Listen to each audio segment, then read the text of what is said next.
मला 30,000पासून पुढे जिंकण्यापर्यंत जायचं, 40,000पर्यंत 40,000 तुमचं वजा झालंय ना.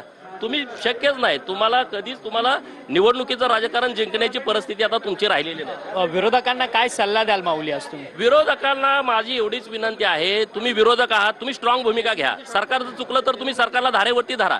उठसूट राजकारण, कुठल्या तरी किरकोळ मुद्द्याचं राजकारण हे करणं योग्य नाही. आता मराठीचा तुम्ही मुद्दा काढता, तुमची मुलं इंग्लिश मिडियमच्या शाळेमध्ये. अरे आम्ही इथं सभागृहामध्ये जेव्हा बैठका होतात, मंत्रालयात जेव्हा बैठक होतात, अधिकारी इंग्लिशमध्ये बोलतात, अधिकारी हिंदीमध्ये बोलतात, बाहेरच्या राज्यातून आलेले IAS IPS अधिकारी. अरे मग आमच्या पोरांनी शिकायचं नाही का? सगळ्या आपण जगाच्या बाजारपेठेमध्ये आम्ही 5 नंबरला जातोय, तेव्हा आमच्या पोरांना सगळ्या भाषेचं ज्ञान असलं पाहिजे ना. मराठीचा अभिमान आम्हाला असावा हे कुणी सांगण्याची आवश्यकता नाही, ते आमच्या रक्तातच आहे ना. मराठीबद्दल कुणीतरी आम्हाला सांगावं अशी परिस्थिती नाही.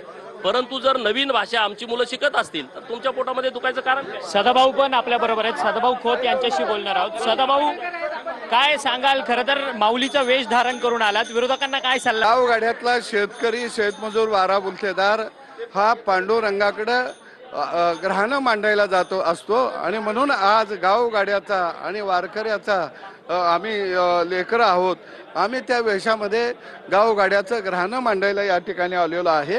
निश्चितपणानं विरोधकांनी गावगाड्याच्या प्रश्नावर या ठिकाणी आवाज उठवावा, सर्वसामान्य माणसाला दिलासा द्यावा. परंतु विरोधकांना राजकारणाच्या खुर्चीच्या पलीकडे काही दिसत नाही. अरे मराठी काय करता? मराठी आमच्या रक्तात आहे. जो महाराष्ट्रामध्ये जन्मतो त्याला आपोआप